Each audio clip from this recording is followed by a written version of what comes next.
ভিডিওটি দেখার আগে সবার কাছে ছোট্ট একটা রিকোয়েস্ট করতে চাই, প্লিজ প্লিজ প্লিজ যারা ভিডিওটি দেখবেন সবাই একটা করে সাবস্ক্রাইব করে দেবেন। আপনাদের ভালোবাসা পেলে এমন ভিডিও আরো উপহার দিব।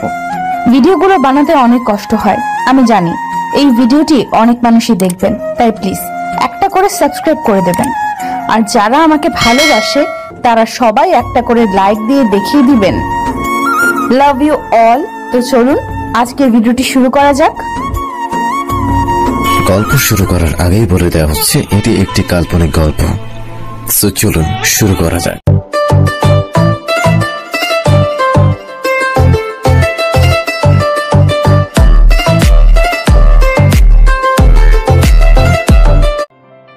যা হবার হয়ে গেছে। আমি আগে থেকেই জানতাম যে ওনারা এরকমটাই করবে। এখন আমাদের উচিত যত দ্রুত সম্ভব অলির অ্যাবর্শন করিয়ে এই সমস্ত ব্যাপার এখানেই শেষ করে দেয়া। কোর্টের অর্ডার না পেলেও অ্যাবর্শন কিভাবে করাবে? এসব কোনো বড় ব্যাপার নয়। বেআইনি হলেও অ্যাবর্শন ঘটানোর উপায় আছে, আমি ব্যবস্থা করে ফেলবো। অলি চুপচাপ বসে আছে, কান্নাও করছে না, একদম নিশ্চুপ হয়ে আছে। লিয়াকত হুসাইন মেয়ের মাথায় হাত রেখে বলল, এসব ভুলে যাও আম্মু। জীবনে চলার পথে অনেক সমস্যার সম্মুখীন হতে হয়, এভাবে ভেঙে পড়লে চলবে না। তোমার তো লক্ষ্য ছিল বড় হয়ে লয়ার হওয়ার, তুমি এসব বাদ দিয়ে পড়াশোনায় মনোযোগ দেবে। বাবা সব ব্যবস্থা করে ফেলবো। অলি মনে মনে বলে ওঠে, আমার লক্ষ্য পরিবর্তন হয়ে গেছে বাবা। আমার জীবনের এখন একটাই লক্ষ্য, সেটা হলো তোমাদের অপমানের বদলা নেওয়া। অলিকে চুপ থাকতে দেখে আসমা বানু একটা শ্বাস ছেড়ে বলল, অলি ঘুমাতে চল, আমি ঘুম পাড়িয়ে দিচ্ছি, সকাল হতেই সব ঠিক হয়ে যাবে। খাওয়া দাওয়া করে আসমা বানু অলিকে ঘুম পাড়িয়ে দিতে লাগলো। অলি ঘাপটি মেরে শুয়ে রইল। অন্যদিকে ইন্ডিয়া মুম্বাই সিটির রাস্তা ধরে হেঁটে চলছে আলভি। ইন্ডিয়াতে এখন রাত 10:30 বাজে। ইন্ডিয়াতে আসার পর থেকে প্রতিদিন রাতেই সে হাঁটতে বের হয়। রাতের তাজা বাতাসে শ্বাস না নিলে তার ঘুম হয় না। আলভি আরও কিছুক্ষণ হাঁটাহাঁটি করে হোটেলে ফিরে আসে। সে মুম্বাই সিটির বিলাসবহুল হোটেলগুলোর মধ্যে একটি হোটেলে উঠেছে। এখানের পরিবেশ তার জন্য পারফেক্ট, সেই জন্য সে এখানেই থাকবে বলে ঠিক করেছে। আলভি নিজের ফ্লোরে এসে দেখলো তার ফোন বাজছে। আলভি ততটা গুরুত্ব না দিয়ে শাওয়ার নিতে চলে গেল। শাওয়ার নিয়ে এসে সে একটা শান্তির ঘুম দেবে। আলভি ওয়াশরুম থেকে বেরিয়ে দেখলো তার ফোন এখনো ননস্টপ বেজেই চলেছে। আলভি হাতের তোয়ালেটা সোফার উপর ছুঁড়ে ফেলে দিয়ে ফোনটা হাতে নিল। দেখলো দিহান 50টার বেশি কল দিয়েছে। ইন্ডিয়াতে আসার 2 দিন পর আলভি দিহানের নম্বরে কল দিয়ে বাড়ির সবার খোঁজখবর নিয়েছিল। আর শাহনাজ বেগমকে চিঠিটাও আলভি দিহানের মাধ্যমেই পাঠিয়েছিল। ওকে আমার নাম্বার দেওয়াতে ভুল হয়েছে দেখছে। আলভির ভাবনার মাঝেই আবারও দিহানের কল আসে। আলভি একটা শ্বাস ফেলে কলটা রিসিভ করে কানের কাছে ধরে। কিরে, তুই কোন অসাধ্য সাধন করতে গিয়েছিলি বলবি আমাকে? কোনো দিনও কাজের সময় পাওয়া যায় না। আলভি মেজাজ খারাপ করে বলে, তোর ফাও কথা শোনার জন্য নম্বর দেয়নি, বুঝলি? আরে ভাই আগে শোন, এদিকে অনেক বড় একটা ঘটনা ঘটে গেছে। দেখ, তুই যদি উল্টো বলে কিছু বলিস তাহলে কিন্তু আমি নম্বর চেঞ্জ করে ফেলবো। এমনিতেও বাড়ির কোনো খবর জানতে আমি এখন ইন্টারেস্টেড নই। ইন্টারেস্টেড হবি বা কেন? একটা মেয়ের লাইফ হেল করে দিয়ে নিজে হ্যাভেনে গিয়ে বসে আছিস। সেই মনি ওয়েভি। দিহানের কথা শুনে আলভি গম্ভীর কণ্ঠে বলে, তুই কোনোভাবে অলির কথা বললি নাকি? হ্যাঁ, ওর কথাই বলছি রে। এভি, কংগ্রাচুলেশন, তুই বিয়ের আগেই বাপ হতে চলেছিস। কথাটা শুনে আলভি বসা থেকে দাঁড়িয়ে গেল। হোয়াট? কিসব বলছিস তুই? নেশা টেশা করেছিস নাকি? আরে চান্দু, এখন আর ভালো সেজে লাভ নাই। তোর ফ্যামিলির সবাইও বিষয়টা জেনে গেছে। আলভির গলা শুকিয়ে আসছে। সে একটা ঢোক গিলে বলে ওঠে, অলি pregnant? Yes my dear friend. আচ্ছা, তুই এক রাউন্ডেই কিভাবে এরকম সেঞ্চুরি করে ফেললি বল না দোস্ত, টিপস দিবি একটু? আলভি কি বলবে ভেবে পেল না। তার এখন ইচ্ছা করছে দেয়ালের সাথে মাথা ঠুকতে। দিহান, পুরো বিষয়টা খুলে বল। দিহান আলভিকে সমস্ত ঘটনা খুলে বলল। অলি তার মা বাবাকে নিয়ে আলভিদের বাড়িতে যাওয়ার পর কি কি হয়েছিল সব বিস্তারিতভাবে বলল। শুধুমাত্র সে কিভাবে জেনেছে সেটুকু বলল না, কারণ আলভি যদি একবার জানতে পারে যে সে উর্মিলার সাথে প্রতিদিনই কথা বলে তাহলে তাকে মেরেই ফেলবে। বাংলাদেশ টাইম রাত 12টার দিকে অলির পাশে তাকিয়ে দেখলো তার মা ঘুমিয়ে গেছে। অলি নিঃশব্দে উঠে দাঁড়ালো। তারপর অন্ধকারের মাঝেই ব্যাগ হাতের একটা কাগজের টুকরো বের করলো। অলি মায়ের ফোনটা হাতে নিয়ে ড্রয়িং রুমে এসে বসলো। ফোনের ফ্ল্যাশ লাইট জ্বালিয়ে ফোনের নাম্বারটা তুলে ডায়াল করলো, কিন্তু ফোন বন্ধ বলছে। অলি আরো বেশ অনেকবার চেষ্টা করলো, তবুও বারবার একই কথা ভেসে আসছে। The number you dialled is currently unreachable, please try again later. হাহ, একটা ভুল নাম্বার দিয়েছে শয়তান লোক। খুব তো বলেছিল আমার প্রয়োজনে পাশে থাকবে আমার। হাহ, মিথ্যেবাদী কভার্ড মেরুদণ্ডহীন প্রাণী একটা। অলি আর কিছুই বলতে পারলো না। শাহনাজ বেগমের মতো তারও কথাগুলো বিশ্রী ভাষা ইউজ করতে ইচ্ছে করছে, কিন্তু পারছে না। কুত্তা মার্কা লোক। অবশ্য ওই জানোয়ারের থেকে এসব আশা করাটাই ভুল হয়েছে আমার। অলি সোফার সাথে মাথা ঠেকিয়ে মেঝেতে বসে পড়ল। অজান্তেই তার হাত পেটের উপর চলে গেল। অলির পেটের উপর তার হাত দেওয়া মাত্রই থমকে গেল। চোখের কার্নিশ বেয়ে এক ফোঁটা জল স্তনপর্ণে গড়িয়ে পড়ল। অলি বাধা দিল না। তার ভীষণ কান্না পাচ্ছে, তবে তার সাথে যা হয়েছে সেসবের জন্য নয়। এতদিন সেসব চিন্তা করে অনেক কান্না করেছে, কিন্তু আজকে কান্না করছে তাকে আঁকড়ে থাকা নিষ্পাপ প্রাণটার জন্য। ডক্টর যখন বলেছিল যে সে মা হতে চলেছে, তখনই তার মাঝে অদ্ভুত একটা অনুভূতির জন্ম হয়েছিল, কিন্তু প্রচণ্ড ভয়ের নিচে সেই অনুভূতিটা চাপা পড়ে গিয়েছিল। কিন্তু সেই অনুভূতিটা আবারও তাকে ঘিরে ধরছে। আমি মা হতে চলেছি। যেখানে আমি নিজেই মাকে ছাড়া থাকতে পারি না, সেখানে আমিও একটা বাবুর মা হতে চলেছি। অলি কান্নার মাঝেই হেসে উঠল। তার ভাবতেই কান্না পাচ্ছে। আজকেই তার বেবির সাথে তার প্রথম আর শেষ রাত। এর আগে সে জানতো না, আর জানা মাত্রই তাকে বলতে হলো সে বেবিটা ফেলে দিতে চায়। আমায় ক্ষমা করে দিস বাবু। আমি হয়তো তোকে বাঁচাতে পারবো না, তুই আমাকে একবার মা বলে ডাকবি বাবু। অলি কাঁদছে। আমার কেন এত কষ্ট হচ্ছে? হে আল্লাহ, তুমি আমার মাঝে এই অদ্ভুত অনুভূতিগুলো কেন দিলে? আমি কি করব এখন? যেখানে আমার মা এত কিছুর পরেও আমায় মেরে ফেলতে পারলো না, সেখানে আমি কিভাবে আমার নিষ্পাপ বাবুটাকে মেরে ফেলবো? অ্যাবর্শনের পর ও যখন আমার মাঝে থাকবে না, তখন আমি কিভাবে থাকবো? আমি পারবো না নিজেকে ক্ষমা করতে, পারবো না আমি। অলি পুরোটা রাত ঘুমাতে পারল না। অজানা কষ্টে তার ছোট্ট হৃদয়টা ফেটে যাচ্ছে। নিঃশ্বাস নিতেও যেন কষ্ট হচ্ছে। ভোর 4টা নাগাদ অলির চোখ লেগে আসে। তখনই সে স্বপ্নে বাচ্চার কান্নার আওয়াজ শুনতে পায়। সে চারিদিকে ছুটাছুটি করে, বাচ্চাটাকে খোঁজার চেষ্টা করছে, কিন্তু খুঁজে পাচ্ছে না। এরই মাঝে ফজরের আজান দেয়।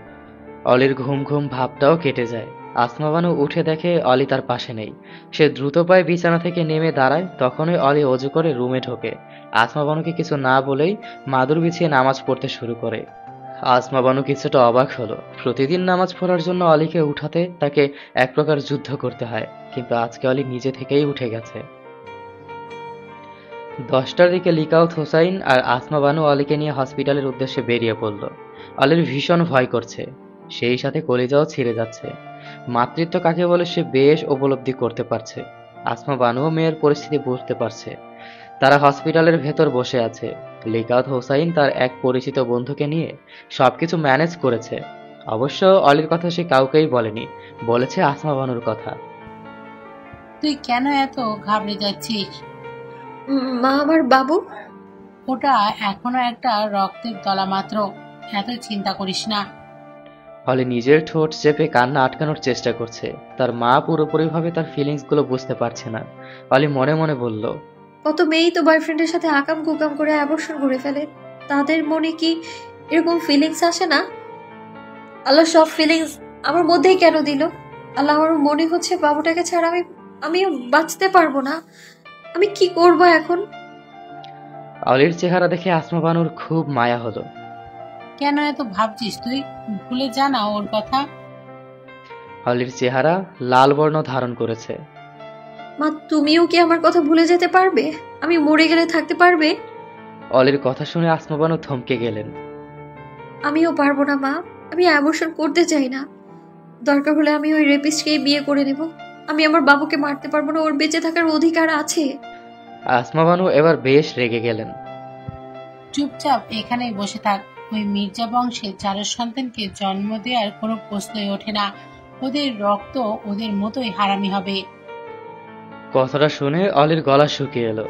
এখানে থাকলে আজকে তার অ্যাবর্শন নিশ্চিত, কিন্তু না, সে পারবে না অ্যাবর্শন করতে। তাকে পালাতে হবে এখান থেকে। আচ্ছা মা, আমার ভীষণ তেষ্টা পেয়েছে, তুমি একটু পানি এনে দেবে? আসমা বানু পানি আনতে চলে গেল। অলি নিজের জীবনের সবচেয়ে বড় সিদ্ধান্তটাই নিয়ে নেয়। আমি বাঁচলে আমার বাবুও বাঁচবে, আর নইলে দুজনেই মরে যাব। এমনিতেও এই জালিম দুনিয়ায় আমার বেঁচে থাকার কোনো শখ নেই। অলি দৌড়ে হসপিটাল থেকে বেরিয়ে যায়। আসমা বানু এসে অলিকে না দেখতে পেয়ে লিয়াকত হোসাইনকে ডাক দেয়। তারা মিলে পুরো হসপিটাল খোঁজাখুঁজি করেও অলিকে পায় না। আমার মেয়েটা মির্জা বংশের পাপকে বাঁচিয়ে রাখতে পালিয়ে গেল। বলে আসমা বানু কান্নায় ভেঙে পড়ে। লিয়াকত হোসাইন তাকে সান্ত্বনা দিয়ে বলে, বাড়িতে চলো, ও হয়তো বাড়িতে চলে গেছে, আর ওকে বুঝিয়ে শুনিয়ে পরেও এটা করানো যাবে। বাচ্চা মেয়ে, বোঝালে নিশ্চয়ই বুঝবে। আসমা বানু আর লিয়াকত হোসাইন বাড়ির উদ্দেশ্যে বেরিয়ে পড়ে। অলি কোথায় যাচ্ছে নিজেও জানে না। তার শরীর ভীষণ দুর্বল। সকাল থেকে সে কিচ্ছু খায়নি। অলির কাছে টাকা পয়সাও নেই যে সে আবার মির্জা ভিলাতে আসবে। অলি ভেবেই নিয়েছে সে ওই বাড়িতে যেভাবেই হোক ঢুকবে, আর তার বাবা মায়ের অপমানের বদলা নেবে। এভাবে সে নিজের বাচ্চাকেও বাঁচাতে পারবে। অন্যদিকে দিহানের থেকে সমস্ত ঘটনা শোনার পর আলভি পারছিল না উড়ে দেশে ফিরে আসতে। বেচারাটা পুরো রাত প্লেনের টিকিট বুক করার পেছনেই কাটিয়েছে। অবশেষে সকাল 10টার দিকে সে একটা এমার্জেন্সি ফ্লাইট টিকিট পেতে সক্ষম হয়। ফ্লাইটে উঠে সে একটা স্বস্তির নিঃশ্বাস ফেলল। তার ভুলের জন্য মেয়েটার জীবন তছনছ হওয়ার দ্বার প্রান্তে। সে নিজের জীবন দিয়ে হলেও মেয়েটার জীবন রক্ষা করতে চায়। আলভি এই কদিন মুম্বাই সিটিতে ছিল, সেখানে সে একটা হসপিটালে চাকরিও নিয়েছিল। সে জানতে পেরেছে যে এই পেশেন্টকে ট্রিট করার জন্য সে এসেছিল, সেই পেশেন্ট হচ্ছে সে যার ওপর হার্ট সার্জারি করেছিল, তার আত্মীয়। মূলত তাদের থেকে প্রশংসা শুনেই সে আলভির থেকেই ট্রিটমেন্ট নেবে বলে ঠিক করেছিল। আলভি তো ভেবেই রেখেছিল সে আর বাংলাদেশ ফিরবে না। সে ভেবেই নিয়েছিল এই জন্মে অলি আর তাকে কল দেবে না। কিন্তু ভাগ্য বড়ই অদ্ভুত। 4 ঘন্টার ফ্লাইট জার্নির পর আলভি দেশের মাটিতে পা রাখে। দিহান আলভিকে রিসিভ করতে এসেছে। আলভি দেশে এসেই আগে নিজের সিম কার্ড চেঞ্জ করে নিল। দিহানের উদ্দেশ্যে বলল, তোকে বলেছিলাম অলির বাসায় যেতে, সেটা না করে তুই আমাকে নিতে এসছিস কেন? দিহান সানগ্লাসটা খুলে বলল, তোর মাথা খারাপ? আন্টি গত রাতে তোদের সাথে যে ব্যবহার করেছে, এরপর আমি সেখানে গেলে তারা যদি সেই রাগ আমার উপর ছাড়তো। ঝাড়লে ঝাড়তো? কেমন বন্ধু হলে? বন্ধুর জন্য এটুকু করতে পারলি না? শালা রিফা তো বিয়ের আগে আমাকে বাপ বানিয়ে ছেড়ে দিল। একবার পাই ওকে, এমন খাতির যত্ন করব যে নিজে কোনোদিনও বাপ হতে পারবে না। আলভি ভ্রু কুচকে দিহানের দিকে তাকায়। আমি তো সেখানে যাওয়ার জন্য এত কাঠখড় পরে এসছে, নইলে তুই আমাকে রাত 11টা বাজে জানিয়েছিলে। তখন কোনো ফ্লাইটে টিকিট পাওয়া যায়? তুই জানিস আমাকে কতটা কষ্ট করতে হয়েছে? আমাকে বলছিস কেন? তোকে আমি 9:30 থেকে কল দিয়েছিলাম, তুই তো কল ধরিসনি। আমার দোষ কিসের? আলভির মনে পড়ল সে প্রতিদিনের মতোই নাইট ওয়াক করতে বেরিয়েছিল, আর ফোনটা সে হোটেলেই ফেলে গিয়েছিল।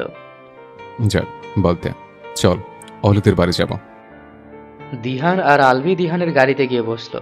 যদিও দিহান খুব একটা গাড়ি ইউজ করে না, কার ড্রাইভ করতে তার ভালো লাগে না, সে তো চুপচাপ বসে থাকতে লাইক করে। আলভি ড্রাইভিং সিটে বসলো। তুই অলিদের বাড়ি চিনিস? না, তিশা বেশার থেকে জেনে নেব বলে আলভি তিশার নম্বরে কল দিল, কিন্তু তিশা ফোন ধরলো না। তারপর আলভি ঈশাকে কল দিল। ঈশা কল রিসিভ করেই বলল, কি খবর ভাইয়া? আমাদের কথা মনে আছে তাহলে?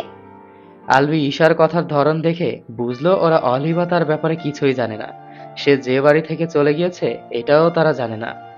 আলভি গাড়ির স্টিয়ারিং এর উপর হাত রেখে বলে, মনে আছে, সেই জন্য তো কল দিয়েছে।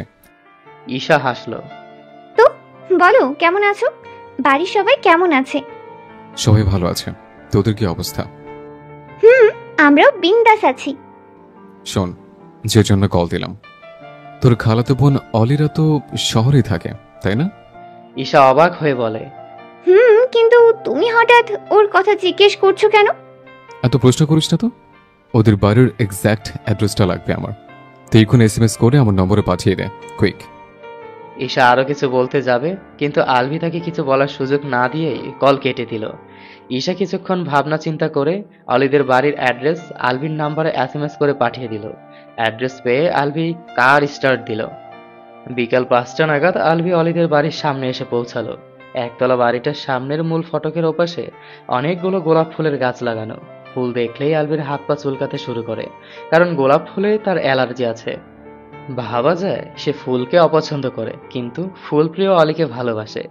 আলভি পকেট থেকে রুমাল বের করে মুখ ঢেকে নিল। দিহান চোখ বড় বড় করে আলভির দিকে তাকায়। এই, তুই কি বিয়ে করতে এসেছিস নাকি? এভাবে জামাইয়ের মতো রুমাল দিয়ে মুখ ঢেকছিস কেন? এখনকার দিনে তো জামাইরাও এভাবে মুখ ঢাকে না। গাধা, ভুলে গেলে রোজ ফ্লাওয়ারে আমার অ্যালার্জি আছে। ও হ্যাঁ, ভুলে গেছি। আমার নিজেরটাই তো মনে থাকে না, তোরটা ভুলে যাওয়াই স্বাভাবিক। যাই হোক, তুই একাই যা, আমি বরং এখানে দাঁড়িয়ে থাকি। নো, তুইও যাবি আমার সাথে। ভাই, গেলে মারধর করতেও পারে। তোর মা যেভাবে অপমান করেছে, তুই একাই যা প্লিজ। শুধু শুধু আমাকে মার খাইয়ে কি লাভ হবে? আলভি দিহানের হাত টেনে ধরে মেইন ফটক পেরিয়ে দরজার সামনে দাঁড়ালো। তারপর ডোরবেল প্রেস করতে গিয়েই দেখলো যে ডোর বাইরে থেকে লক করা। কি রে, দরজা দেখি বাইরে থেকে লক করা। দিহানের কথা শুনে আলভি এদিক সেদিক তাকালো, কিন্তু কাউকেই দেখতে পেল না। আলভি বাড়ি থেকে বেরিয়ে আশেপাশে তাকিয়ে দেখলে আশেপাশে বেশ কয়েকটি বাড়ি আছে। আলভি সেদিকে এগিয়ে যেতে নিলে দিহান বলে, কোথায় যাচ্ছিস? দেখি কাউকে জিজ্ঞেস করে। এভাবে কতক্ষণ দাঁড়িয়ে থাকবো? আলভি এগিয়ে গিয়ে একটা বাড়ির সামনে গিয়ে কলিং বেল প্রেস করলো। দিহান তখনই বলে ওঠে, আমার তো মনে হয় ওনারা তোর 14 গোষ্ঠীর নামে মামলা করতে গেছে। যা করেছিস তুই, তার উপর আন্টি কালকে যে ব্যবহার করলো, ওরকম ব্যবহার তো কেউ কাজের লোকদের সাথেও করে না।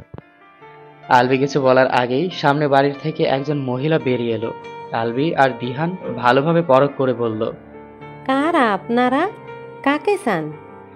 আলভি গলা পরিষ্কার করে একবার আশেপাশে তাকিয়ে বলল, ওই বাড়িটাতেই তো অলিরা থাকে, তাই না? হ্যাঁ, কিন্তু আপনারা কারা? দিহান কিছু বলতে চাইলে আলভি বলে ওঠে, ওনারা আমাদের আত্মীয় হয়। আপনারা বলতে পারেন ওনারা কোথায় গেছে? মহিলাটা মুখ বাঁকিয়ে বলে, আত্মীয় হলে ফোন দিয়েই জিজ্ঞেস করুন যে কোথায় গেছে। তাছাড়া 2 দিন ধরে দেখছি শুধু ছোটাছুটি করে যাচ্ছে। কিছু তো একটা ঘাবলা আছে। আপনারা কিছু জানেন?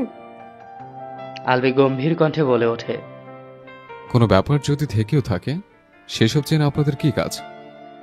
বলে আলভি বাড়ির সামনে থেকে ফিরে আসে। দিহানও তার পেছন পেছন চলে আসে। মহিলাটা পুনরায় মুখ বাঁকিয়ে দরজা লাগিয়ে দেয়।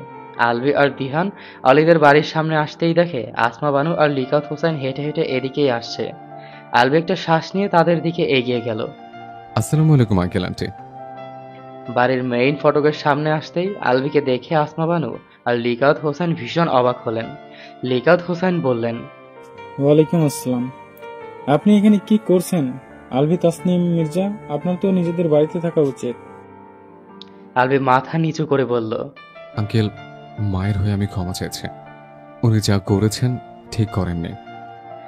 আসমা বানু চোখের জল মুছে বলল, তার হয়ে না হয় ক্ষমা চেয়ে নিলে, কিন্তু আমার মেয়ের জীবনটা শেষ করে দিলে কেন? আন্টি, যা হয়েছে সব অনিচ্ছাকৃত ভাবে হয়েছে। আমি ওরকম ছেলে নই। আপনারা আমাকে ভুল বুঝবেন না, দয়া করে ক্ষমা করে দিন। অসম্ভব। তুমি কোন মুখে ক্ষমা চাইছো? তুমি কি পারবে ওর জীবনটা আগের মতো করে দিতে? তুমি কি পারবে আমার মেয়েকে ফিরিয়ে এনে দিতে?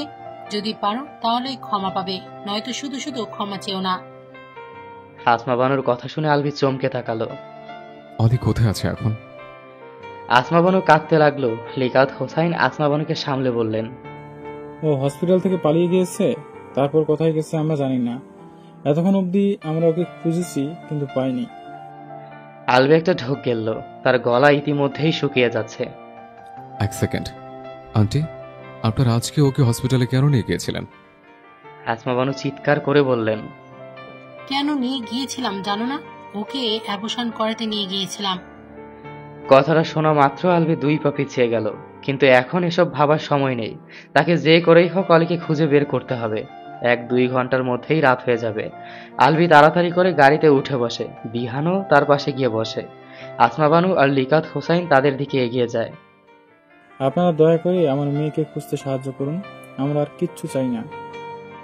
আলভি একটা শ্বাস ফেলে বলল, আমরা ওকে খুঁজতে যাচ্ছি আঙ্কেল। আপনারা আসতে চাইলে আসতে পারেন।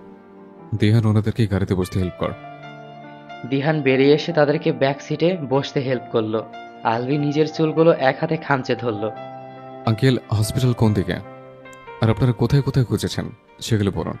আমরা বাকি জায়গাগুলোতে খুঁজে দেখে আবারও সব জায়গায় রিচেক করব।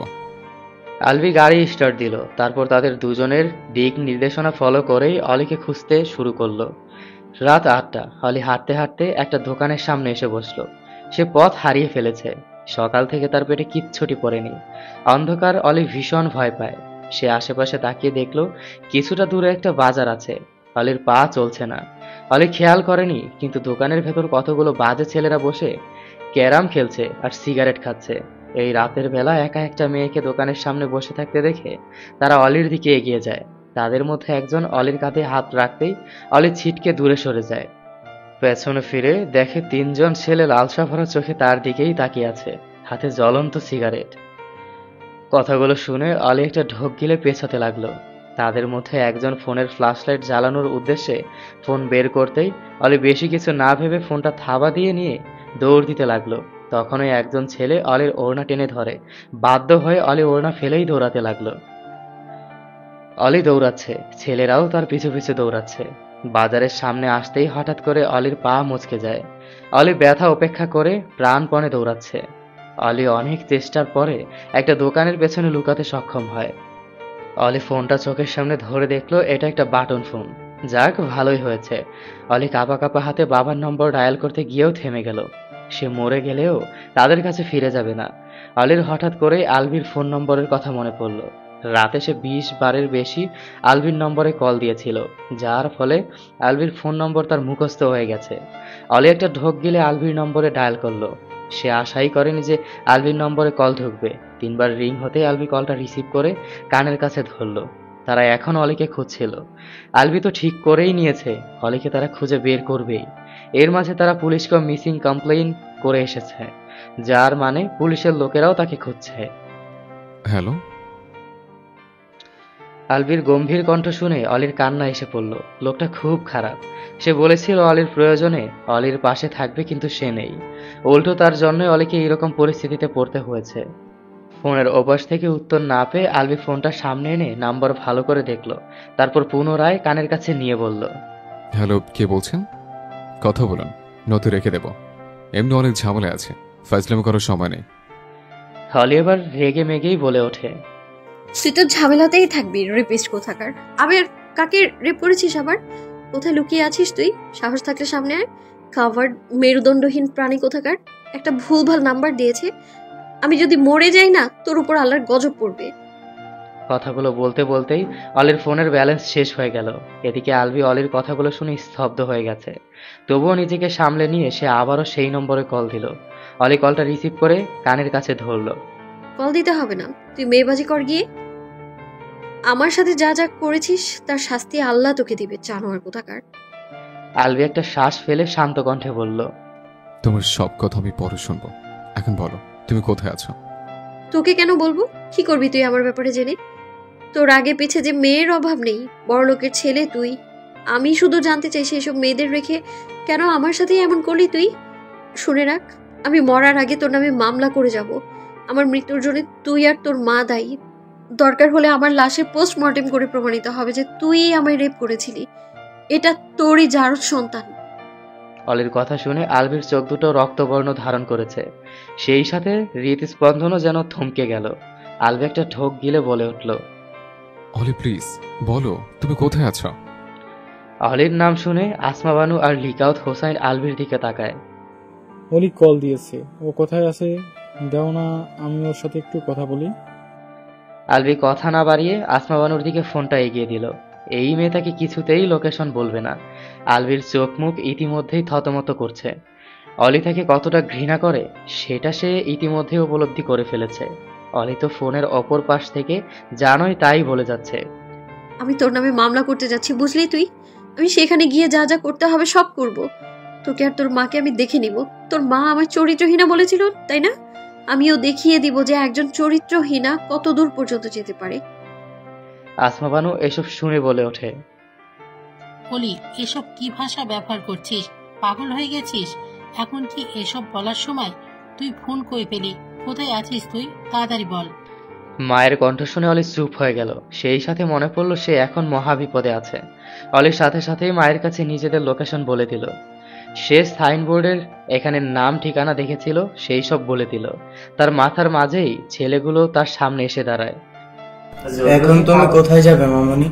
অলি ফোনটা তাদের দিকে এগিয়ে দিয়ে বলে, আপনার ফোনটা নিয়ে নিন, আমাকে ছেড়ে দিন প্লিজ। ফোনের অপর পাশ থেকে এসব কথা শুনে আসমা বানু আলভির দিকে ফোনটা এগিয়ে দিয়ে বলল, আমার মেয়েটা বিপদে আছে, তোমরা দয়া করে ওকে উদ্ধার করো। আলভি ফোনটা নিয়ে এক হাতে কানের কাছে ধরে আরেক হাতে গাড়ি স্টার্ট দেয়। আসমা বানু লোকেশন বলতেই দিহান গুগল ম্যাপ দেখে বুঝতে পারে তারা বর্তমানে সেই রাস্তাতেই আছে। এভি, আন্টি যেই লোকেশন বলেছে সেটা তো আমরা এখন যেখানে আছি সেই জায়গারই নাম। কথাটা শোনা মাত্র আলভি গাড়ি থামিয়ে গাড়ি থেকে নেমে যায়। ফোনের অপর পাশ থেকে শুনতে পায়, ফোনটা ফেরত দিয়েছো ভালো কথা, কিন্তু তোমার ওড়নাটা ফেরত নিবে না বেবি। বলেই ছেলেটা অলির দিকে ওড়না এগিয়ে দেয়। অলির ওড়নাটা নিতে গেলেই ছেলেরা অলির হাত ধরে ফেলে। অলি আরেক হাত বুকের ওপর রেখে চিৎকার দিয়ে ওঠে, ছেড়ে দিন আমায়, আপনাদের পায়ে পড়ি। ছেলেগুলোর হাসি আর অলির কান্নার শব্দ শোনা মাত্রই আলভির মাথা গরম হয়ে যায়। সে অলিকে পাগলের মতো খুঁজতে শুরু করে। আসমা বানু, লিকাউত হোসাইন আর দিহানও আলাদা হয়ে অলিকে খুঁজছে। অন্য একটা ছেলে অলির হাত থেকে ফোনটা নেওয়া মাত্রই কল কেটে যায়। বাকি দুজন ছেলে অলির দুহাত টেনে ধরে অলিকে টেনে হিচড়ে দোকানের পেছনের সাইডে নিয়ে যেতে লাগলো। তখনই অলি শরীরে সমস্ত শক্তি দিয়ে চিৎকার দিয়ে উঠল। অলির চিৎকার শুনে আলভির পা জোড়া থেমে গেল। সে সেই শব্দ অনুসরণ করে অলির কাছে পৌঁছাতে সক্ষম হয়। আলভিকে দেখে ছেলে তিনজন অলিকে ছেড়ে দিয়ে আলভির সামনে এসে দাঁড়ায়। এই পাশটায় অন্ধকার থাকাতে আলভির চেহারা বোঝা যাচ্ছিল না। তুই কে রে? আমাদের কাজে বাধা দিচ্ছিস কেন? আলভি উত্তর না দিয়েই তিনজনকে মারতে শুরু করলো। অলি কোনো রকমে উঠে দাঁড়িয়ে ওড়নাটা গায়ে জড়িয়ে নিল। সে নিজের কান্না কিছুতেই থামাতে পারছে না। তুই আমাদেরকে মারছিস কেন? তুই চাইলে তোর সাথে আমরা ওকে শেয়ার করতে পারি, তাও মারিস না। আমার জিনিস আমার সাথে শেয়ার করার কথা বলছিস? তোদের সাহস হলে কি করে আমার জিনিসে হাত দেওয়ার? তোদের এমন অবস্থা করব যে নিজের জিনিসেও আর হাত দিতে পারবি না। বলেই আলভি এক এক করে তিনজনের হাত সবগুলো আঙুল ভেঙে গুঁড়ো গুঁড়ো করে দিল। এদিক থেকে চিৎকার চেঁচামেচি শুনে দিহান, আসমা বানু আর লিকাউত হোসেন সহ আশেপাশের বেশ কয়েকজন লোক এগিয়ে এলো। আলভির হাত থেকে ছাড়া পেতেই তিনজন হাত নিয়ে পালিয়ে গেল। আশেপাশে মানুষগুলো ব্যাপারটা বুঝতে না পেরে জিজ্ঞেস করতেই অলি বলে ওঠে, আমি যখন চিৎকার করেছিলাম তখন কোথায় ছিলেন আপনারা? এখন এসেছেন কেন? বেশ করেছে ওদেরকে মেরেছে, ওদেরকে একদম মেরে ফেলাই উচিত ছিল। যারা মেয়েদেরকে রেপ করতে চায় তাদের জন্য একটাই শাস্তি ছিল, মৃত্যু। তবে সহজ মৃত্যু নয়, ভয়ঙ্কর মৃত্যু। আলভি বুঝতে পারলো শেষের কথাটা অলি তাকেই বলেছে। অলির কথা শুনে আশেপাশের মানুষগুলো যার যার কাছে চলে গেল। অলি খুঁড়িয়ে খুঁড়িয়ে আলভির সামনে এসে দাঁড়ায়। এতদিন পর আলভিকে দেখে অলির অশান্ত মন শান্ত হয়েছে, কিন্তু অলিকে এই অবস্থায় দেখে তার খুবই কষ্ট হচ্ছে। তোমার পায়ে কি হয়েছে? তাতে আপনার কি? প্রশ্নের উত্তরে প্রশ্ন করতে হয় না, সেটা জানো না? ও আচ্ছা, তাহলে উত্তর হচ্ছে আপনার এসব ভালো মানুষই দেখানো বন্ধ করুন। আসমা বানু আর লিকাউত হোসাইন অলির দিকে এগিয়ে এলো। আসমা বানু তো মেয়েকে জড়িয়ে ধরে কেঁদেই যাচ্ছে। তুই কেন এভাবে চলে এসেছিলি অলি? আমাদের কথা কেন একবারও ভাবলি না? সরি মা, তবে আমার এছাড়া উপায় ছিল না। আমি আমার বাবাকে মেরে ফেলতে পারবো না। অলির কথা শুনে আলবি আর দিহান অলির দিকে তাকায়। আলবি বলে ওঠে, তুমি ঠিক কি করতে চাইছো? অলি সোজা সাপটা বলে ওঠে, আমি আপনাকে বিয়ে করতে চাই। কথাটা শুনে আলবি অলির দিকে অবাক চোখে তাকায়। তুমি ভেবেচিন্তে বলছো? আমি আমার বাবুর কথা ভেবে চিন্তেই এই সিদ্ধান্ত নিয়েছি। আর আপনি যদি আমায় বিয়ে করতে না চান তাহলে আমি আপনার নামে মামলা করব, আপনাকে জেলের ঘানি টানাবো। আসলে কি বলুন তো, ওটাই আপনার যোগ্য স্থান। তবুও আমার বাবুর কথা ভেবে আপনার মতো লোককে বিয়ে করতে রাজি হয়েছি আমি। আমাকে জেলে পাঠিয়ে তুমি আমার বাবুকে একা বড় করতে পারবে তো? আমি তো আপনাকে বিয়েই করতে চাইছি, কিন্তু আপনি যদি চালাকি করেন তাহলে আপনাকে জেলে পাঠাতে আমি বাধ্য হব। তারপর আমি আমার বাবুকে একাই বড় করতে পারবো। বাবা মাও যদি আমার বাবুকে মেনে নিতে না পারে তাহলে আমি তাদের সাথেও থাকবো না। লিকাউত হোসাইন বলে ওঠে, তুই যা চাইবি তাই হবে, শুধু এরকম কিছু কখনো করিস না। অলি আলবির দিকে তাকিয়ে বলে, ইউ হ্যাভ অনলি 5 সেকেন্ডস। তার ভেতরে ভেবে বলুন যে আমাকে বিয়ে করবেন কি করবেন না। আলবি ভ্রু কুচকে অলির দিকে তাকায়। তার টেকনিক মেয়েটা তার উপরেই অ্যাপ্লাই করছে।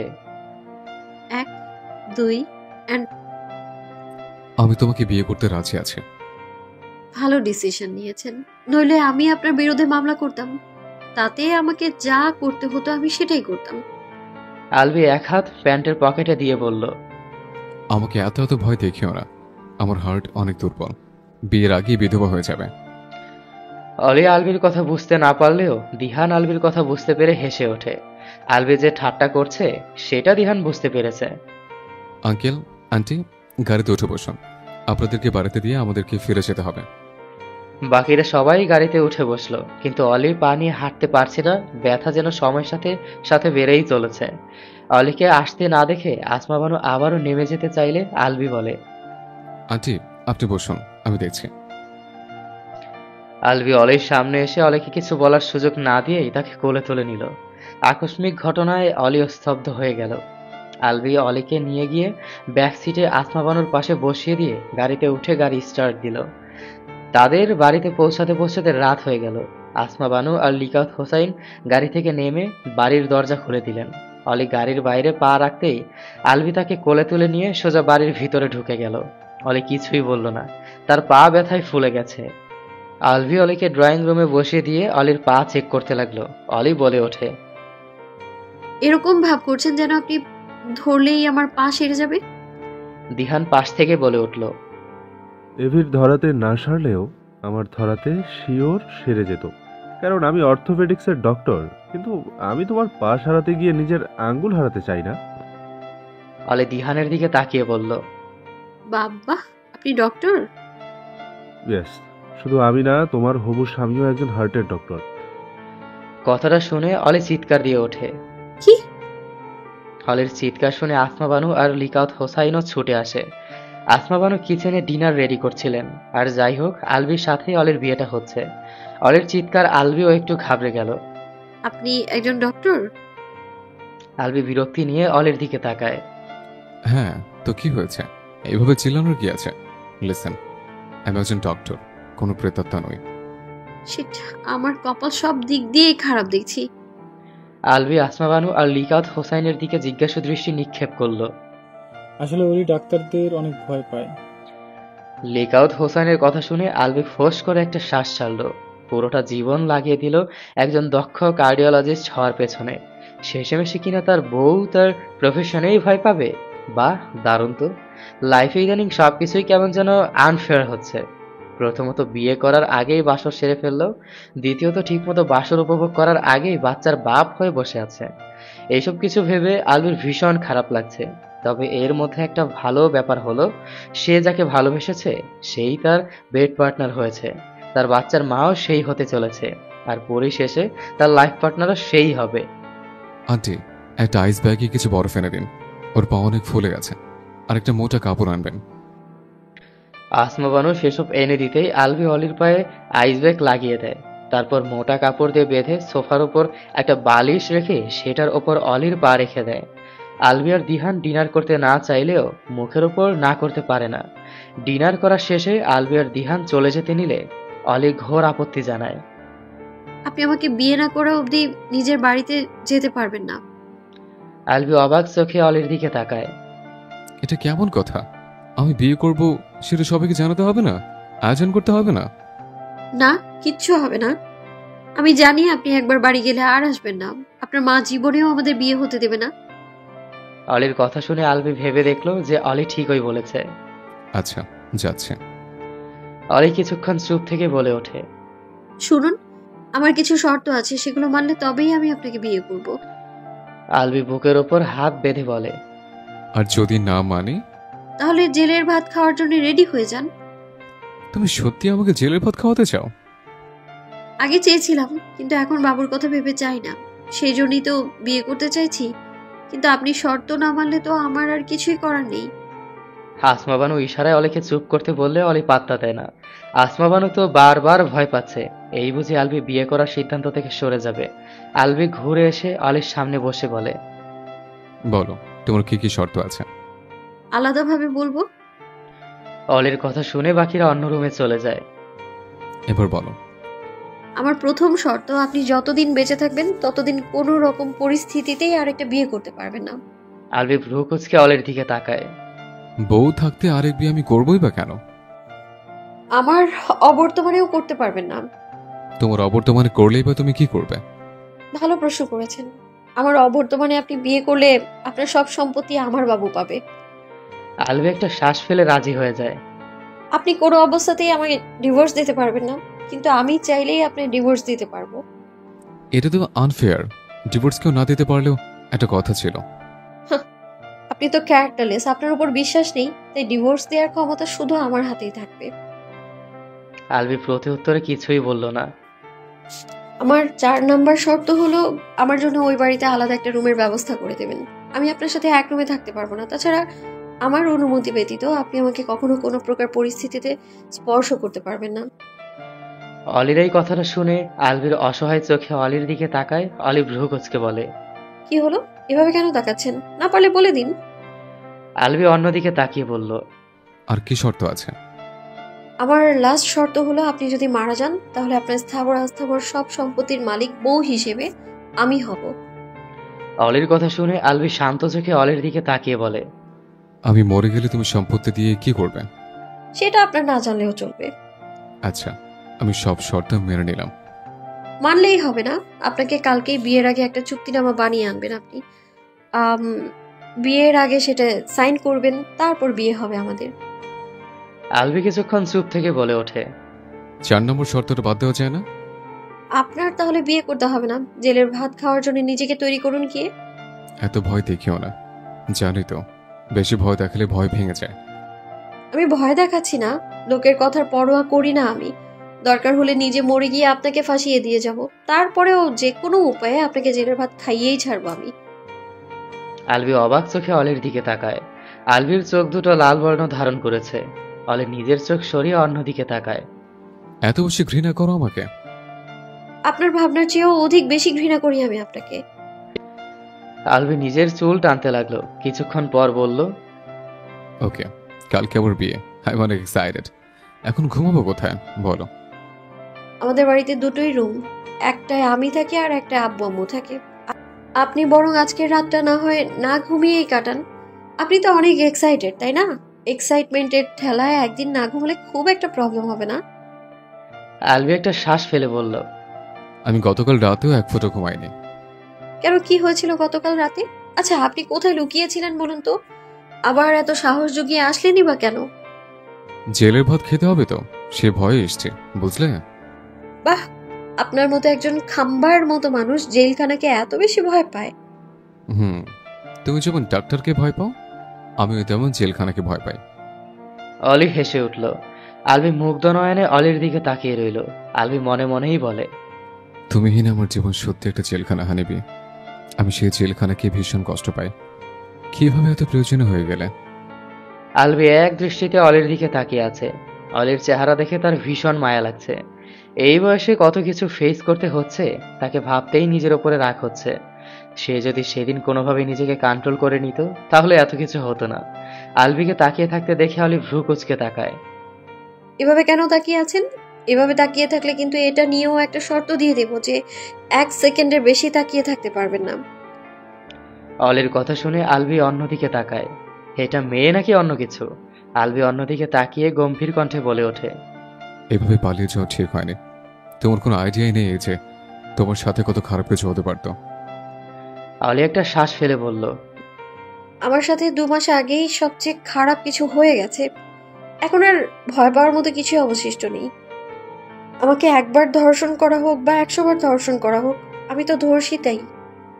আলভি জানে এসব সত্যি কথা, কিন্তু অলি কি জানে এগুলো বারবার আলভিকে মনে করিয়ে দিয়ে সে বারবার তাকে মেরে ফেলছে।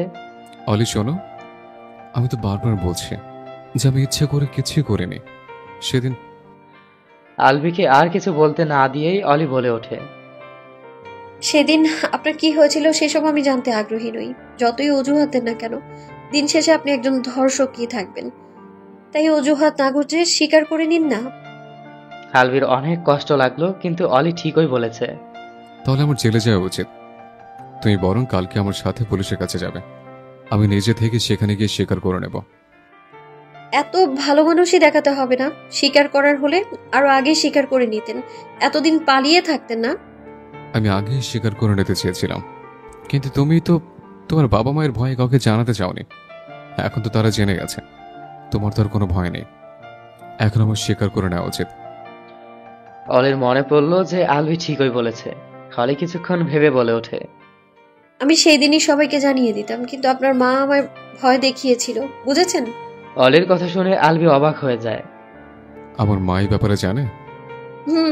সেই দিন দরজাটা সেই খুলেছিল, নইলে তো আমি বেরি হতে পারতাম না, আর সেদিনই সবকিছু জানাজানি হয়ে যেত। অলি আর কিছুই বলল না, কিন্তু আলভি বাকিটাও বুঝতে পেরেছে। সে বুঝে গেছে তার মা অলিকে বিভিন্ন আজে বাজে কথা বলে ভয় দেখিয়েছিল। অলি, ইউ ডিজার্ভ বেটার। আন্টি আর আঙ্কেলের কথা শুনে তুমি অ্যাবর্শন করে নাও। কথাটা শুনে অলি চমকে তাকালো। কিছুক্ষণ নীরব থাকার পর শান্ত কণ্ঠে জিজ্ঞেস করলো, আপনিও কি চান যে আমি অ্যাবর্শন করে ফেলি? আলভির গলা শুকিয়ে আসছে। ইদানিং যেন একটু বেশিই তার এরকম অনুভূতি হয়। আলভি মাথা নিচু করে চোখ বন্ধ করে বলে, আমি কি চাই বা না চাই সেটা যদিও ম্যাটার করে না, আমি শুধু জানি এটাই তোমার জন্য ভালো হবে, আর আমিও তোমার ভালো চাই। আমার ভালো আমি বুঝে নিতে পারবো মিস্টার আলভি তাসনিম মির্জা। আপনাকে কষ্ট করে সেসব নিয়ে ভাবতে হবে না। আপনি শুধু আমার শর্তগুলো পূরণ করে আমায় বিয়ে করুন। আপাতত এটাই আপনার শাস্তি। আলভি বিস্ময় নিয়ে অলির দিকে তাকালো। এই মেয়েটার বয়স কত? অলি, তোমার বয়স কত? আপনার থেকে বেশি নয়, চিন্তা করবেন না। অলির শরীর বেশ ক্লান্ত লাগছে, প্রচুর ঘুম আসার কারণে হাই তুলছে। আলভি আবারও অলির দিকে তাকিয়ে আছে। মেয়েটা যেন একটা জীবন্ত আর্ট। এত সুন্দর একটা মেয়ের সাথে সেরকম কিছু না হলেই কি হতো না? আলভি না হয় আরো 4-5টা বছর অপেক্ষা করে নিত। অলির পরনে হলুদ রঙের টপস আর লাল রঙের স্কার্ট, সাথে লাল রঙের ওড়না। লম্বা সিল্কি চুলগুলো ডান সাইডে এনে বেনি করে রাখা, চুলগুলো উস্কো খুস্কো, তবুও তাকে ভীষণ সুন্দর লাগছে, যাকে বলে ভয়ঙ্কর সুন্দর। আলভি অলিকে ড্রয়িং রুমে সোফায় এনে বসানোর পর অলি আর ওঠেনি। অলির মা সেখানেই ভাত দিয়ে গিয়েছিল। আলভি অলির দিকে তাকিয়ে আছে। অলির বসে থাকা অবস্থাতেই চোখ লেগে গেছে। মেয়েটা বেশি রাত অবধি জেগে থাকতে পারে না। দিহান অলির রুমে বসে বসে উর্মিলার সাথে কথা বলছিল। মেয়েটা তাকে অলির ব্যাপারে বলেছে, আমার এখনো বিশ্বাস হচ্ছে না যে আমার ভাই একটা বাচ্চা মেয়ের সাথে ওরকম কিছু করেছে। সেই সাথে মায়ের উপরেও প্রচন্ড রাগ উঠছে। ভাই কি এই আকাম করেছে বলেই বিয়ে না করে পালিয়ে গেছে? দিহান চুপচাপ উর্মিলার কথা শুনছে। উর্মিলা বিরক্ত হয়ে বলল, আপনি কি আদেও আমার কথা শুনছেন? শুনছি, বলতে থাকো। আপনার কি আমাকে বাচাল বলে মনে হয় নাকি যে আপনি চুপ করে থাকবেন আর আমি বলেই যাব? শুনুন, আপনি ছাড়া আমার অনেক ফ্রেন্ড আছে, আমি চাইলে তাদের সাথে ঘন্টার পর ঘন্টা কথা বলতে পারি, কিন্তু এটা পারিবারিক কথা বলে আমি ওদের সাথে শেয়ার করতে পারবো না। আপনিই বলুন, নিজের ভাইয়ের আকামের কথা কি ফ্রেন্ডসদের কাছে বলা যায়? উর্মিলার কথা শুনে দিহান বলে ওঠে, তুমি কি ইনডিরেক্টলি বলতে চাইছো যে আমি তোমার জাস্ট ফ্রেন্ড নই? উর্মিলা স্তব্ধ হয়ে গেল। সে উল্টোপাল্টা বলে ফেলেছে। না, আমি সেটা বলিনি। আপনি তো ভাইয়ারও বন্ধু, তাই আপনাকে বলাই চাই। নিজের ফ্রেন্ডের আকামের কথা জানলে সমস্যা নেই, আপনি তো আর অন্যদের বলতে যাবেন না। যদিও আমার সন্দেহ আছে যে আপনি হয়তো এসব আগে থেকেই জানেন, আর ভাইয়ার সাথেও আপনার যোগাযোগ আছে। প্লিজ, যদি আপনার যোগাযোগ থেকে থাকে তাহলে ওকে এই বিষয়ে জানাবেন। বাড়িতে কিন্তু এই ব্যাপারটা নিয়ে অনেক ঝামেলা হচ্ছে। ঝামেলা বললে কম, স্নায়ুযুদ্ধ চলছে। তোমার কি মনে হয় তোমার ভাই সেরকম কিছু করতে পারে? আমি জানি না, ছেলে মানুষ সব করতে পারে। তাছাড়া আমি দেখেছিলাম অলি ভাইয়াকে দেখে ভয় পাচ্ছিল, আর ভাইয়ার গালে মেহেদি লেগেছিল। পরে আমি লক্ষ্য করেছিলাম যে অলির হাতের মেহেদিও লেপটে ছিল। আমি শিওর যদি কিছু হয়েই থাকে তাহলে মেহেদির রাতেই হয়েছিল। যদিও আমি এখনো মানতেই পারছি না যে আমার ভাইয়া অলির সাথে সেরকম কিছু করেছে। দেখি কি করা যায়। তুমি চিন্তা করো না, যা হবে ভালোই হবে। আসমা বানু আর লিকাত হোসাইন নিজেদের রুমে বসে কথা বলছে। আচ্ছা, ছেলেটা ওর মায়ের বিরুদ্ধে গিয়ে অলিকে বিয়ে করতে রাজি হলো কেন? আসমা বানুর কথার উত্তরে লিকাত হোসাইন বলে, হয়তো জেল খাটতে হবে সেই ভয়ে বিয়ে করতে চাইছে। বলছি কি, মেয়েটাকে ওই বাড়িতে পাঠানো কি ঠিক হবে? আমি মেয়েকে ওই বাড়িতে পাঠাবো না, বুঝলে? বিয়ের পরেও অলি এই বাড়িতেই আমাদের সাথে থাকবে। আলভি কি এতে রাজি হবে? দেখি কি করার যায়। আসমা বানু আর লিকাউত হোসাইন ড্রয়িং রুমে এসে দেখলেন অলি সোফাতেই ঘুমিয়ে আছে, আর আলভি এক দৃষ্টিতে তার দিকেই তাকিয়ে আছে। লিকাউত হোসাইন একটু কেশে উঠলেন। আলভি থতমত খেয়ে গেল। আঙ্কেল, আপনারা ঘুমাননি? লিকাউত হোসাইন অন্য পাশের সোফায় বসে বলল, না, ঘুমাইনি। আসলে আপনার মা গতকাল রাতে আমাদের সাথে যেই ব্যবহার করলো, তারপর অলিকে এই বাড়িতে যেতে দিতে আমাদের মন সায় দিবে না। আলভি একটা শ্বাস ফেলে বলে, আঙ্কেল, প্রথমত আমি বয়সে আপনার থেকে ছোট। আপনি আমাকে তুমি বলে সম্বোধন করতে পারেন। দয়া করে আপনি বলবেন না। আর রইল অলির থাকার বিষয়টা, সেটা অলির ওপর, ও যেখানে থাকতে চাইবে সেখানেই থাকবে। আসমা বানু বলল, আমি বলি কি, বিয়ের পরও আমাদের সাথেই থাকুক। ও তো বাচ্চা মেয়ে, তার উপর আবার প্রেগনেন্ট, নিজের খেয়ালটাই তো রাখতে পারে না। এই অবস্থায় নতুন জায়গায় গেলে ও মানিয়ে নিতে পারবে না। কথার আওয়াজে অলির ঘুম ভেঙে গেল। অলি চোখ মেলে আশেপাশে তাকিয়ে সোজা হয়ে বসে, ঘুম ঘুম চোখেই বলে, আমি শ্বশুর বাড়িতে গিয়েই থাকবো। আমি এখনই আমার শাশুড়ি মাকে মিস করছি। অলির কথা শুনে আলভি চোখ ছোট ছোট করে অলির দিকে তাকায়। অলির চোখ কচলাচ্ছে আর হাই তুলছে। অলি, পাগলামি করিস না। সেখানে গিয়ে শুধু শুধু ঝামেলা করার কোনো মানেই হয় না। তুই যেহেতু বাচ্চাটা রাখতেই চাইছিস, সেহেতু আমরা শুধু বাচ্চাটার জন্যই নাম পরিচয় চাই। আলভি তোকে বিয়ে করবে, সেটাই আমাদের জন্য যথেষ্ট। আর কোনো কিছু প্রয়োজন নেই। অলির ঘুম ঘুম ভাবটা কেটে গেছে। সে স্বাভাবিক স্বরেই বলে ওঠে, মা, আমি ওই বাড়িতে গিয়েই থাকবো, কারণ বিয়ের পর শ্বশুর বাড়ি মেয়েদের নিজের বাড়ি হয়। আমি মাঝে মাঝে বেড়াতে আসবো, চিন্তা করো না তুমি। আলভি অলির দিকে তাকিয়ে শান্ত কণ্ঠে বলে ওঠে, তুমি চাইলে আমি তোমার জন্য ফ্ল্যাট ভাড়া করে দিতে পারি। 2 জন সার্ভেন্ট রেখে দেবো, তোমার থাকতে কোনো প্রবলেম হবে না। সত্যি বলতে, আমি চাই না যে তুমি ওই বাড়িতে গিয়ে থাকো। আপনি কি কোনোভাবে আমায় আমার অধিকার থেকে বঞ্চিত করতে চাইছেন নাকি?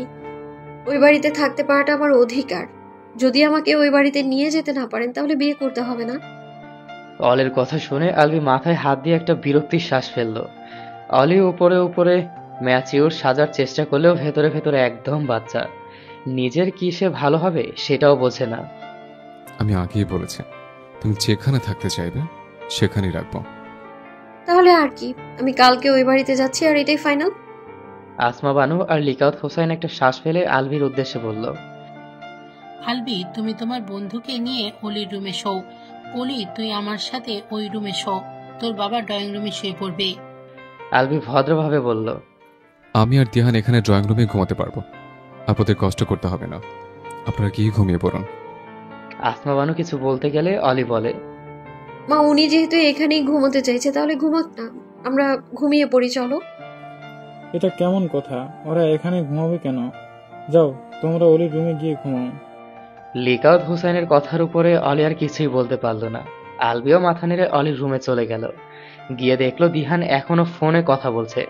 আলবিকে আসতে দেখে দিহান কল কেটে দেয়। এদিকে আসমা বানু অলিকে ধরে ধরে রুমে নিয়ে গিয়ে শুয়ে দেয়।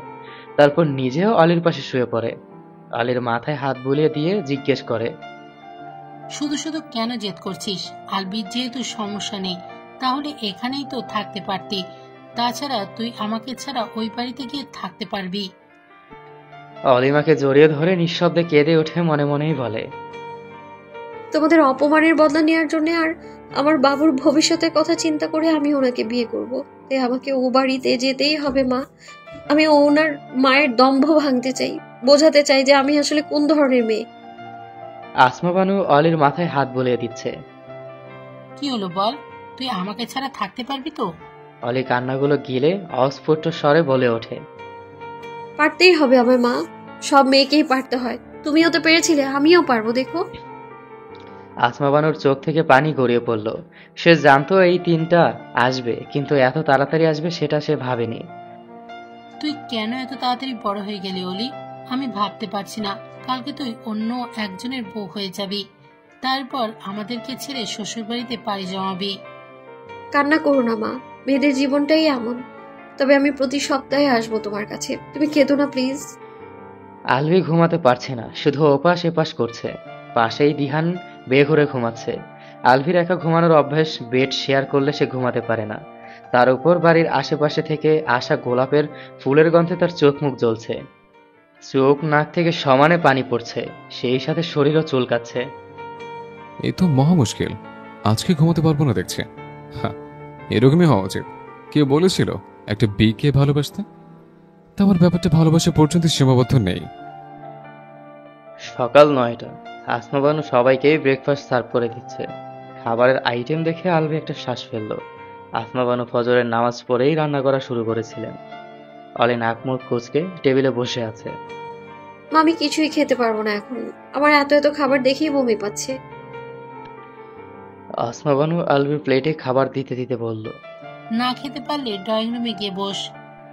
অলি চুপচাপ ড্রয়িং রুমে এসে বসলো। আসমা বানু আলভির দিকে তাকিয়ে দেখলো আলভির মুখ পুরোই ফুলে গেছে, দু চোখ লাল টকটকে। ব্যাপারটা বাকিরাও লক্ষ্য করলো। লিয়াকত হোসাইন জিজ্ঞেস করেই ফেলে, তোমার কি শরীর ভালো নেই? আলভি পায়েস খেতে খেতেই বলে, তেমন কিছু না আঙ্কেল, আমি ঠিক আছে। আসমা বানু বলল, তোমার চেহারা দেখে তো মনে হচ্ছে না যে তুমি ঠিক আছো। দিহান মুখের খাবারটুকু গিলে বলে ওঠে, আন্টি, ওর রোজ ফ্লাওয়ারে অ্যালার্জি আছে। আপনাদের বাড়ির চারপাশে গোলাপ গাছে ঘেরা, চারিদিকে মিষ্টি সুঘ্রাণে ছড়াছড়ি, কিন্তু এই সুঘ্রাণ আবার এভির সহ্য হয় না। লিয়াকত হোসাইন আর কিছুই বলল না। কি বা বলবে সে? অলির ফুল খুব পছন্দ। বাড়ির চারিদিকে ফুলের গাছ অলিই লাগিয়েছে। সবার খাওয়া দাওয়া শেষে আসমা বানু অলি নিজের একটা শাড়ি পরিয়ে দিল। আলভি শপিং করতে যেতে চেয়েছিল, কিন্তু অলি যেতে দেয়নি। যদি আলভি ফিরে না আসে। বেলা 11টা, তারা সবাই প্রথমে কোর্টে আসে। অলির বয়স কম, সেই ক্ষেত্রে অলির বিয়েতে কোর্টের পারমিশন লাগবে। বাংলাদেশ আইন মোতাবেক বিশেষ প্রয়োজনে পরিবারের সম্মতিতে নাবালিকা মেয়েকে বিয়ে দেওয়ার বিধান রয়েছে। অলি যেহেতু প্রেগনেন্ট আর অলির পরিবার তাকে বিয়ে দিতে চাইছে, সেহেতু কোর্ট থেকে তারা সহজেই পারমিশন পেয়ে যায়। এই ক্ষেত্রে সাহায্য করে আলভি আর দিহানের পরিচিত কিছু লয়ার। কোর্ট থেকে পারমিশন নিয়ে তারা সবাই কাজী অফিসের উদ্দেশ্যে রওনা দেয়। আধা ঘন্টা পর তারা কাজী অফিসের সামনে এসে পৌঁছানে। অলি আলভির দিকে এগিয়ে গিয়ে বলে, আগে চুক্তিনামা রেডি করুন। আলভি মাথা নেড়ে কোথাও চলে যায়। দিহান অলিদের সাথেই কাজী অফিসে বসে আছে। প্রায় আধ ঘন্টা পর আলভি এসে অলির দিকে একটা কাগজ এগিয়ে দিয়ে বলে, পড়ে দেখো সব ঠিকঠাক আছে কিনা। অলি পড়ে দেখলো সে যা যা বলেছিল আলভি সব গুছিয়েই লিখে এনেছে। সেগুলো কিছুটা এইরকম: আলভি তাসনিম মির্জা কোনো প্রকার পরিস্থিতিতেই দ্বিতীয় বিয়ে করতে পারবেন না। প্রথম স্ত্রীর অনুপস্থিতিতে আলভি তাসনিম মির্জা দ্বিতীয় বিয়ে করলে তার সমস্ত সম্পত্তির মালিক হবে তার প্রথম স্ত্রী অলি আর তার সন্তান। আলভি তাসনিম মির্জা কখনো কোনো প্রকার পরিস্থিতিতে অলিকে ডিভোর্স দিতে পারবে না। ডিভোর্স দেওয়ার ক্ষমতা শুধুমাত্র অলির হাতে থাকবে। অলিকে আলাদা থাকার ব্যবস্থা করে দিতে হবে। তার অনুমতি ব্যতীত তাকে স্পর্শ করা যাবে না। আলভি তাসনিম মির্জার অনুপস্থিতিতে তার সমস্ত সম্পত্তির মালিক হবে তার একমাত্র স্ত্রী অলি। সবকিছু পড়ে দেখে অলি কাগজটা আলভির দিকে এগিয়ে দিয়ে বলে, ঠিকঠাক আছে, সাইন করুন। আলভি বিনা বাক্যে কাগজটা টেবিলের ওপরে রেখে সাইন করে দেয়। তারপর অলিও সেটাতে সাইন করে। এবার বিয়ে পড়ানো হবে। অলি আর আলভি দুজনেই কাজী সাহেবের সামনে বসে আছে। বিয়ের মোহরানা কত লিখবো? আলভি অলির দিকে তাকিয়ে বলে, তুমিই বলো। আলি একটু ভেবে বলে ওঠে, 10 কোটি লিখুন। আমার শখ ছিল যে আমার বিয়ের মোহরানা 10 কোটি টাকা হবে। মেয়ের কথা শুনে অলির বাবা মা অনেক ইতস্তত বোধ করলো। আসমা বানু কিছু বলতে চাইলে আলভি ইশারায় বলে যে তাদের কিছুই বলতে হবে না। আলভি কিছুক্ষণ অলির দিকে তাকিয়ে রইল। লাল শাড়িতে অলিকে পুতুলের মতো লাগছে। মাথায় লাল ওড়নাটা দেওয়ার কারণে একদম পিচ্ছি বউয়ের মতোই দেখাচ্ছে। আলভি চাপা স্বরে অলিকে জিজ্ঞেস করে, তুমি কি আদৌ মোহরানার মানে বোঝো? আপনি আমাকে ডিভোর্স দিলে মোহরানা দিয়ে দিতে হবে, সেটাই তো, তাই না? আরে আপনি চিন্তা কেন করছেন? আপনার হাতে তো ডিভোর্স দেওয়ার ক্ষমতাই থাকবে না। এটা তো আমি শো অফ করার জন্য লিখতে বলেছি। আলভি চোখ বন্ধ করে একটা শ্বাস ফেললো। মেয়েটা বোঝে না বিষয়টা। কি হলো, আপনি কি ভয় পেয়ে গেলেন? এখনই ভয় পেয়ে গেলে চলবে নাকি? আপনারা তো বড় লোক, তাই না? টাকার পরিমাণ শুনে তো ভয় পাওয়ার কথা নয়। আলভি অলির সামনে ঝুঁকে কণ্ঠ খাদে নামিয়ে বলল, আমার 14 গোষ্ঠী বড় লোক, কিন্তু মোহরানা কি তারা দেবে নাকি? সেটা তো আমাকেই দিতে হবে। অলিও আলভির দিকে তাকিয়ে নিচু স্বরেই বলল, আচ্ছা ঠিক আছে, আমি যদি কখনো আপনাকে ডিভোর্স দেই তাহলে আমাকে মোহরানা দেয়া লাগবে না। এখন আর চিন্তা করবেন না, ওকে? আমি শুধু শো অফ করার জন্যই এতগুলো টাকা লিখতে বলেছি। আলভি যেন অলির কথা শুনলই না। সে তো অলিকে এত কাছ থেকে দেখে তবদা খেয়ে অলির দিকেই তাকিয়ে আছে। কথা বলার সময় অলির চোখ মুখের ভঙ্গি দেখে আলভির গলা শুকিয়ে এলো। সে কয়েকটা ঢোক গিলে অলির থেকে সরে এসে নিজের জায়গায় বসলো। দিহান আলভির অন্য পাশে চেয়ারেই বসেছিল। সে আলভির কানের কাছে এসে ঠাট্টা করেই বলে, কংগ্রাচুলেশন দোস্ত, তুই মোহরানা পরিশোধ করতে গিয়ে ফকির হতে চলেছিস। আরো কারো বাচ্চা মেয়েকে প্রেগনেন্ট চান্দু। আলভি দিহানের দিকে তাকিয়ে বলল, তুই বন্ধু নাকি রিফাতের মতো শত্রু? বারবার রিফাতের সাথে তুলনা করিস না তো, ওর নাম শুনলেও বমি আসে। এত বমি আসা তো প্রেগনেন্সির লক্ষণ। তুই কোনোভাবে প্রেগনেন্ট হয়ে যাসনি তো? আলভির কথা শুনে দিহান চোখ বড় বড় করে আলভির দিকে তাকালো। সে আলভিকে রোস্ট করতে গিয়ে নিজেই রোস্ট হয়ে গেছে। আলভি আর দিহানের কথার মাঝে আসমা বানু অলিকে টেনে অন্য সাইডে নিয়ে গিয়ে বলে, তুই 10 কোটি টাকার কথা কেন বললি? এত টাকা তো রাজারাও মোহরানা দেয় না। আরে মা, আমি তো সব এটা কোনো সৌহাব করার জিনিস নয়। মোহরানা স্ত্রীর হক, আর সেটা পরিশোধ করা স্বামীর জন্য ফরজ। অলি ভ্রু কুচকে মায়ের দিকে তাকায়। আমি তো জানতাম কাবিনের টাকা ডিভোর্সের সময় দিতে হয়। ভুল জানিস তুই। এখন গিয়ে চুপচাপ বসে থাক। আলবি যত লেখাতে চাই ততই লেখাক। তুই টাকা দিয়ে কি করবি? ও তোকে স্ত্রী হিসেবে মেনে নেবে, তোর বাবুকে স্বীকৃতি দেবে, এটাই অনেক। অলি চুপ করে রইল। তার মা ঠিকই বলেছে, তার টাকা পয়সার দরকার নেই, সে তো শুধু তাদের দম্ভ ভাঙতে চায়। অলি চুপচাপ এসে নিজের জায়গায় বসলো। কিছুক্ষণ পর কাজী সাহেব বলে ওঠে, এবার বলুন মোহরানা কত লিখবো? আলবি অলের দিকে তাকিয়ে দেখে অলে চুপচাপ মাথা নিচু করে বসে আছে। অলেকে চুপ থাকতে দেখে আলবি বলল, অলি যত বলেছে ততই লিখুন।